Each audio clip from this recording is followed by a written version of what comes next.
नमस्कार, आप देख रहे हैं वीआईपी न्यूज और मैं हूं आपके साथ दीपिका राजपूत। छत्तीसगढ़ की तमाम छोटी और बड़ी खबरों से हम आपको रूबरू कराएंगे। तो आज की बुलेटिन की शुरुआत हम करेंगे बड़ी खबर के साथ। तो आज देश भर में मुस्लिम समुदाय का प्रमुख त्योहार बकरी ईद धूमधाम से मनाया जा रहा है।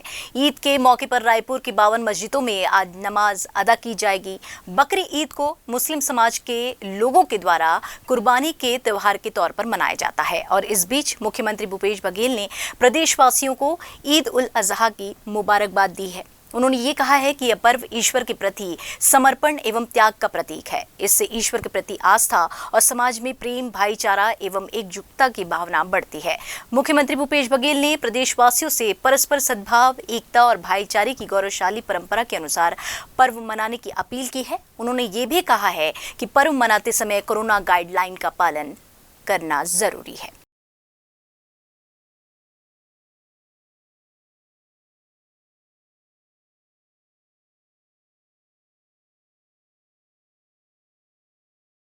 बढ़ेंगे अगली खबर की ओर। तो खरीफ फसलों की सुरक्षा के लिए आज से प्रदेश व्यापी रोका छेका का अभियान शुरू किया जा रहा है। इस दौरान फसल को चराई से बचाने के लिए पशुओं को नियमित रूप से गोठान में लाने हेतु रोका छेका अभियान के अंतर्गत मुनादी कराई जाएगी। गोठानों में पशु चिकित्सा शिविर लगाकर पशुओं के स्वास्थ्य की जांच, पशु नस्ल सुधार हेतु बदियाकरण, कृत्रिम गर्भधान एवं टीकाकरण किया जाएगा।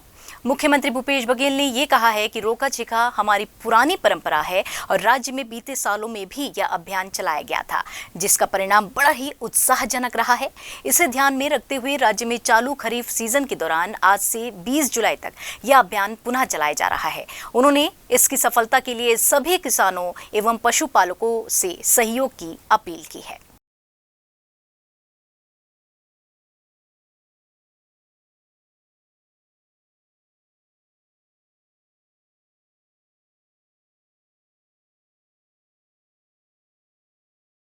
और इधर जांजगीर चांपा जिले के ग्राम पिहरिद के बोरवेल में लगभग 65 फीट नीचे गिरे हुए राहुल को सफलतापूर्वक रेस्क्यू ऑपरेशन कर निकालने और उसके इलाज के लिए मुख्यमंत्री द्वारा किए गए प्रयासों के प्रति आभार प्रकट करने के लिए आज राहुल के परिजन और जांजगीर चांपा के सैकड़ों ग्रामीणों ने मुख्यमंत्री से मुलाकात की।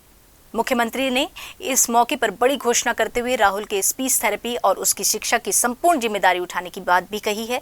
साथ ही राहुल के परिवार की आर्थिक परिस्थितियों को ध्यान में रखते हुए 5 लाख रुपए की आर्थिक मदद करने की घोषणा भी की। मुख्यमंत्री ने राहुल के परिजन को कलेक्टर दर पर रोजगार देने की घोषणा की है। गौरतलब है कि 105 घंटे के सफल रेस्क्यू ऑपरेशन के बाद राहुल को बोरवेल से बाहर निकाला गया था, जिसके बाद ग्रीन कॉरिडोर बनाकर राहुल को उपचार हेतु बिलासपुर के अपोलो अस्पताल में भर्ती कराया गया था।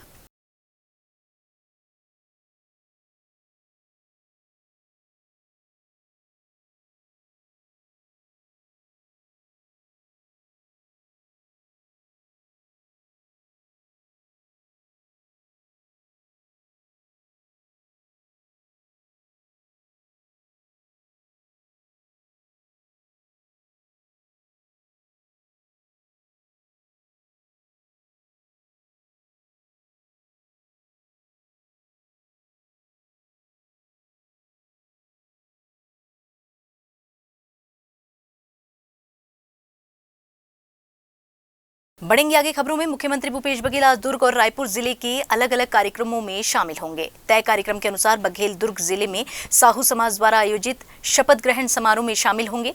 समारोह में बड़ी संख्या में साहू समाज के पदाधिकारी भी मौजूद रहेंगे और इसके बाद दोपहर में CM Balbir Juneja indoor stadium में निषाद समाज द्वारा आयोजित शपथ ग्रहण समारोह में भी शिरकत करेंगे।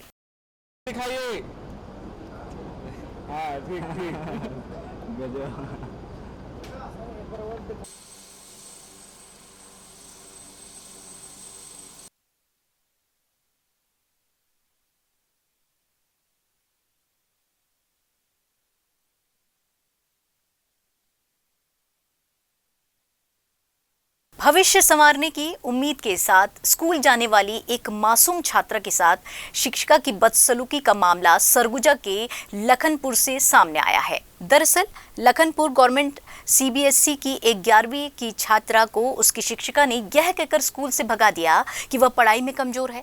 इस बात से आहत छात्रा को स्कूल से घर तक 15 किलोमीटर पैदल चलकर जाना पड़ा, जिसके बाद बच्चे की तबीयत खराब हो गई। बच्चे के साथ हुई इस घटना से इस स्कूल में पढ़ने वाले सभी बच्चों के अभिभावकों की चिंता बढ़ गई है। मुझे बुखार ले रहे आरोप लगा रहे हैं वो अलग है, लेकिन हम लोग उस उद्देश्य से किताब को नहीं लिए। किस उद्देश्य से लिया गया था किताब को? तो अलग बोले कि गांव में देखता हूँ एडमिशन अगर हो जाएगा लेंगे तो इसीलिए हम लोग बुक को लिए थे।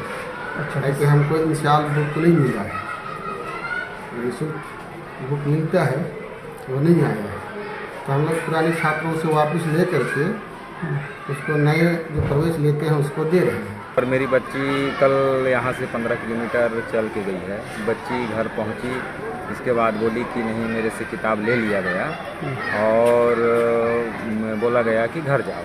कौन से स्कूल में पढ़ती है आपकी बच्ची? ये लखनपुर इंग्लिश मीडियम में। मुझे देखिए, मैं स्कूल छुट्टी होने के पहले बुक नहीं ली हूँ, मैं छुट्टी होने के बाद ही बुक को ली हूँ और वो भी मैं नहीं निकाली हूँ, बच्ची से मांगी, मैं निकाल के दी बच्ची। वजह क्या था मैम बुक लेने पुस्तक मांगने का वजह क्या था? क्योंकि उसके पिता से बात हो चुका था हम लोग का पहले कि बच्ची थोड़ी कमजोर है, पता नहीं CBSE कोर्स मतलब कवर कर पाएगी कि नहीं कर पाएगी।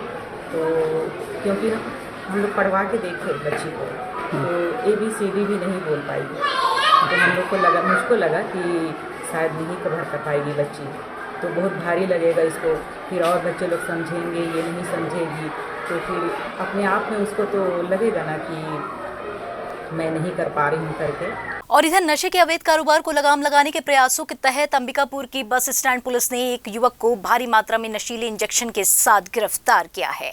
आरोपी की पहचान अमित हलदार के रूप में की गई है। आरोपी बलरामपुर जिले के तातापानी का रहने वाला है।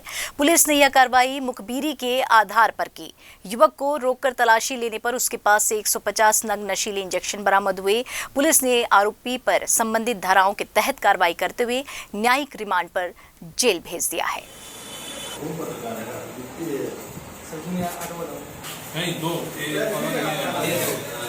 हमारे यहाँ दो अभी कार्रवाई नशे के खिलाफ की गई है, जिसमें थाना दरिमा के अंतर्गत 9 किलो गांजा लेकर एक व्यक्ति जो जा रहा था, जो बेचने के फिराक में था, उसे घेराबंदी करके पकड़ा गया है और उस पर NDPS एक्ट के तहत अग्रिम कार्रवाई कर उसे जेल में न्यायिक रिमांड पर जेल भेजा गया है।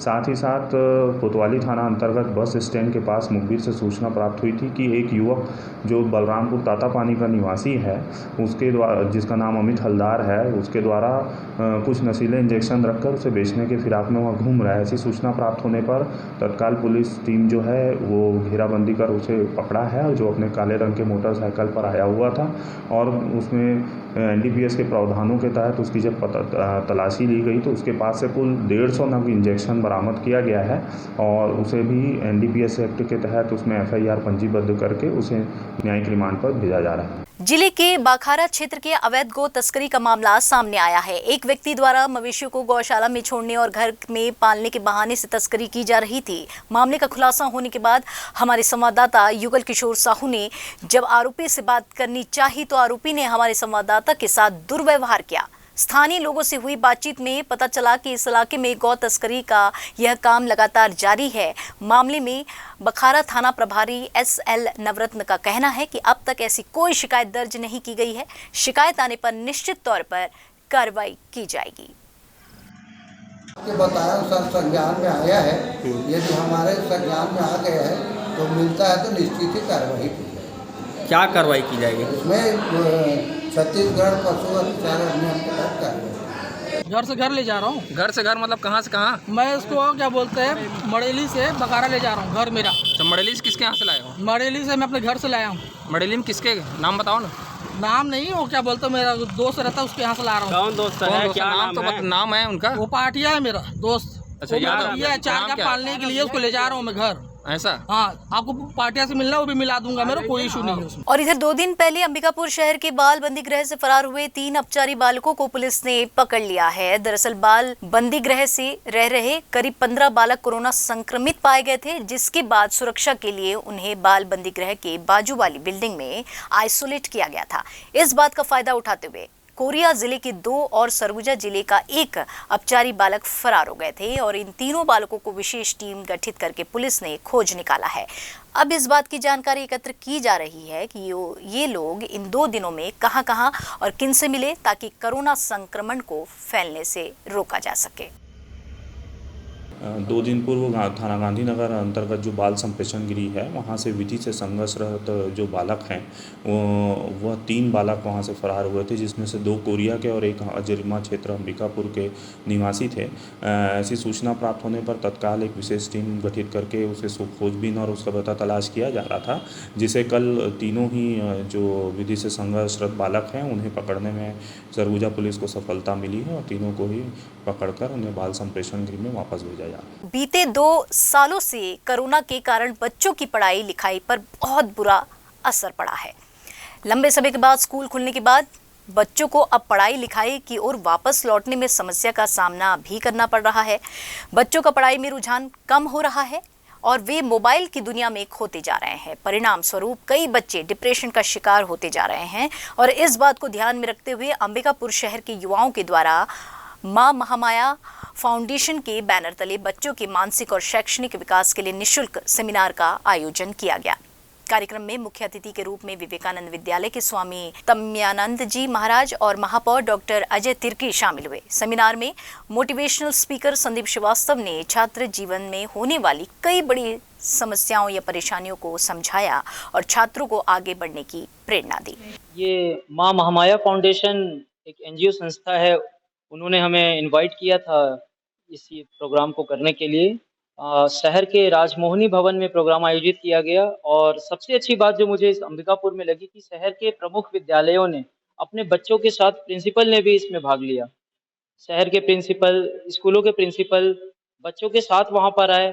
उनकी एक डिमांड थी कि बच्चों के टाइम मैनेजमेंट और स्ट्रेस मैनेजमेंट के ऊपर आप एक सेशन लें, तो पूरा सेशन टाइम मैनेजमेंट और स्ट्रेस मैनेजमेंट के ऊपर डिपेंड था। और सबसे अच्छी बात यह है कि बच्चे डिमांड कर रहे थे इसके ऊपर। लगातार आप देख रहे हैं कि बच्चे मोबाइल की तरफ और डिप्रेशन में जा रहे हैं, उसको लेकर सेमिनार का आयोजन किया गया था और संदीप श्रीवास्तव जी हमारे सेमिनार में आए हुए थे। उन्होंने बच्चों को समझाया कि कैसे आप आगे बढ़ेंगे और कैसे गाइडलाइन कैसे किया जाए। उनको लेकर एक 4 घंटे का हमारा कार्यक्रम चला, उसमें शहर के विभिन्न स्कूल के बच्चे आए हुए थे। उनके संदीप श्रीवास्तव से सीखने के लिए मिला उनको कि किस तरह से आगे बढ़ सकते हैं। और इधर नवनिर्मित जिला गोरेला पेंड्रा मारवाही के गोरेला ब्लॉक के आखिरी छोर के ग्राम पंचायत टाटपथरा में सैकड़ों बीघा जनजाति के लोग यहां पर निवास करते हैं। प्रशासन की अनदेखी के चलते राष्ट्रपति के दत्तक पुत्र कहे जाने वाले बैगा जाति नदी नाले के पानी पीने के लिए मजबूर हैं। गौरतलब है कि नया जिला बने ज्यादा दिन नहीं हुए हैं, फिर भी तमाम दावे और वादे सभी खोखले नजर आ रहे हैं। गोरेला ब्लॉक के आखिरी छोर टाटपथरा में पानी संकट गहराता जा रहा है। ग्रामीण अंचलों में पीने के पानी को लेकर ग्रामीण जन परेशान हैं। गांव में हैंडपंप तो है, लेकिन सिंचाई विभाग की अनदेखी के चलते 4-5 वर्षों से हैंडपंप बंद पड़ा है। ग्रामीणों का कहना है कि इसकी जानकारी हमने सरपंच, सचिव एवं विभाग के अधिकारियों को भी दी है, लेकिन वे मामले को आज करेंगे, कल करेंगे ऐसा कहकर टालते रहते हैं। पानी कहाँ से पीता गया? नाला से। कितना दिन से पी रहा है बाबू? अरे आज 20 साल से हो रहा है मेरे को। अच्छा अच्छा। तो सरपंच सचिव कुछ नहीं है। सरपंच सचिव मान ला बता कई बार शिकायत हमने लिख के दी। क्या कहते हैं सरपंच सचिव? आज बनेगा, कल बनेगा, परसों बनेगा। यहाँ खाना मिलता है स्कूल में जी। और पानी के लिए क्या व्यवस्था है? नाला। कहाँ जाते? नाला जाना है। यहाँ नल वगैरह है? नहीं है, बिगड़ा हुआ है। और इधर जिले के शिवरी नारायण थाना क्षेत्र के ग्राम लोहरसी से पुरानी रंजिश में 2 छात्रों के द्वारा प्राचार्य की पिटाई का मामला सामने आया है। घटना लोहरसी के सरस्वती शिशु मंदिर विद्यालय में पढ़ने वाले कक्षा 11वीं के एक छात्र ने अंजाम दिया है। छात्र ने स्कूल से अपना टीसी निकलवाने के बाद अपने एक दोस्त के साथ मिलकर विद्यालय के प्राचार्य की हाथ, मुक्के, बेल्ट, डंडे से पिटाई कर दी। दरअसल प्राचार्य की पिटाई करने वाले छात्र ने 24 मार्च 2022 को स्कूल परिसर में लगे हुए नल को तोड़ दिया था, जिसको लेकर विद्यालय के प्राचार्य ने उस छात्र की पिटाई कर दी थी। इसी बात का बदला लेने के लिए छात्र ने घटना को अंजाम दिया। प्राचार्य ने दोनों छात्रों के खिलाफ शिवरी नारायण थाने में एफआईआर दर्ज कराई है।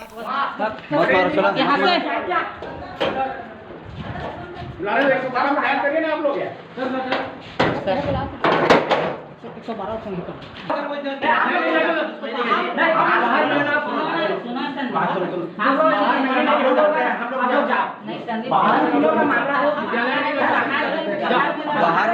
दोनों टीसी के लेने के लिए आए, कार्यालय में आए और कार्यालय प्रमुख लेखापाल राम कुमार पटेल सर से उन्होंने टीसी प्राप्त किया। उसके बाद वे थोड़ा सा बाहर चले गए। टीसी में जब देखा कि टीसी ठीक ठाक है, अब तो स्कूल से हम लोग निकल गए। ऐसा करके फिर एक बार कार्यालय आए और आचार्य जी को बोले, प्रिंसिपल सर को, कि चलिए सर अब थोड़ा सा काम है, एक बात है, करके बाहर ले गए। फिर वहाँ से धक्का मुक्की करते हुए कार्यालय में आ गए। मारपीट को देख करके हमने बीच बचाव किया और उनको, संदीप और तनिष को, कार्यालय से बाहर किया। उतने में ही उन लोग नहीं रुके। कुछ समय बाद उन लोग फिर से बेल्ट लेकर, डंडे लेकर प्रिंसिपल सर के ऊपर आक्रमण कर दिए। ये पूरी घटनाक्रम को हमने बीच बचाव किया।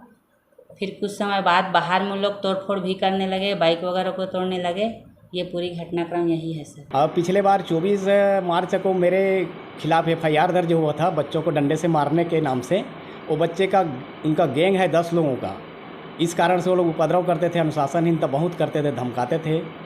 और आज कल की स्थिति में टीसी मांगने के लिए आया था संदीप कुमार, पिता रोहित कुमार, और एक उनका साथी तनिष कुमार, पिता रोहित कुमार। और ये लोग टीसी मांग रहे थे। टीसी तनिष को उनको दिया गया। संदीप को एप्लीकेशन दिया था, टीसी में उसका चरित्र अच्छा लिखा गया। फिर वो लोग प्लानिंग करके आए थे, डंडा लेकर के आए थे और मेरे को प्रेम से बाहर निकालने को बोला ऑफिस से, चलिए आचार्य जी बाहर में काम है करके। अब मैं गया तो लोग बेल्ट निकाल करके मारना प्रारंभ कर दिए। तो मैं पलट करके देखा, मेरे कपड़े को खींच के उधर लाने की कोशिश किए वो लोग। फिर उनका बेल्ट को मैं रोका, दोनों हाथों से रोका। मेरे हाथों में चोट है। मेरे आचार्य जी लोग भी रोकने का प्रयास किए, उनको भी धक्का दे करके वे लोग बार बार आ करके ऑफिस में ढकेले हैं। टेबल गिर गया था। मेरे को भी चोट लगी है, पैर में, पीठ में, सिर के पास, गले के पास। मैं ये बोलना चाहता हूँ कि यदि ये नाबालिग बच्चे इस प्रकार के हरकत करेंगे, नाबालिग बच्चे पुलिस पर, सेना पर पथराव करते हैं, यही बढ़ करके आतंकवादी बनते हैं। अगर इनको छोड़ा जाएगा तो ये कल किसी की हत्या कर देंगे, बड़े बड़े अपराध को ये लोग अंजाम देंगे। बढ़ेंगे आगे खबरों में। तो 9 जुलाई को छत्तीसगढ़ सर्व आदिवासी समाज जिला बालोद की बैठक हलबा आदिवासी समाज भवन बालोद में संपन्न हुई। इस बैठक में बालोद जिले के 5 विकास खंडों से गोंड, कंवर, हलबा, पारदी, कांद्रा समाज के लगभग 200 प्रतिनिधिगण उपस्थित हुए।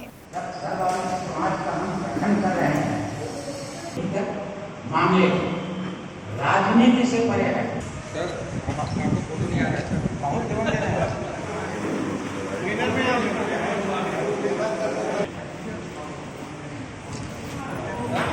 छत्तीसगढ़ सर्वोदय समाज के अध्यक्ष माननीय IG रिटायर्ड अपने भारत सिंह जी, हमारे retired collector Dhananjay Singh ji, retired district जज रघुवीर सिंह जी, हमारे रिटायर्ड कलेक्टर ठाकुर साहब जी, इन सब के बीच में आज ये तय हुआ था कि बालोद जिला में एक गठन की प्रक्रिया बचा हुआ है। जब सेंट्रल बॉडी ऑलरेडी राज्य में है तो हर डिस्ट्रिक्ट में एक अध्यक्ष, उपाध्यक्ष, सचिव या कोषाध्यक्ष, मतलब सारे पदों का गठन होना है। उस प्रदेश में आज हम बालोद में मीटिंग रखवाए थे। आज इसका एक लक्ष्य हमारा पूरा हुआ है। अध्यक्ष और महिला अध्यक्ष का चयन हो चुका है सर्वसम्मति से, और सचिव का। तो उसके लिए आज हम लोग इसलिए यहाँ पर एकत्रित हुए थे और आगे एक चुनौती भरा काम मिला है हम लोगों को, उसको हम पूरा जिले में सर्वोदय समाज को संगठित करेंगे। सर्वप्रथम मैं बताना चाहूँगा कि छत्तीसगढ़ सर्वआदिवासी समाज विशुद्ध रूप से गैर राजनीतिक एक सामाजिक संगठन है जो पंजीकृत है। इसका गठन समाज के प्रबुद्ध व्यक्तियों के द्वारा किया गया था, जिसके मूल उद्देश्य जो है 4 हैं। भारत के संविधान में आदिवासी समाज को जो संरक्षण और जो अधिकार मिले हैं, उन संरक्षण और अधिकार के संबंध में शासन स्तर पर पहल करना, कहीं चूक हो रही होगी व्यवस्था के स्तर पर उस संबंध में जो है सलाह देना, शासन के द्वारा आदिवासियों संबंधित लिए जाने वाले नीतिगत निर्णयों के संबंध में सलाह देना, सुझाव देना एवं शासन के द्वारा आदिवासियों के हितों को ध्यान में रखते हुए जो नीति बनाई जाती है उसका ज़मीनी स्तर पर पालन किस रूप में हो रहा है, इस पर जो है निगरानी रखना और इसमें कोई सुधार की आवश्यकता हो तो इस बारे में जो है सरकार को जो सलाह देना एवं समाज के सर्वांगीण विकास को ध्यान में रखते हुए समाज में जागरूकता लाना। इस बुलेटिन में फिलहाल इतना ही। आप बने रहिए और देखते रहिए VIP न्यूज़। दीजिए इजाजत। नमस्कार।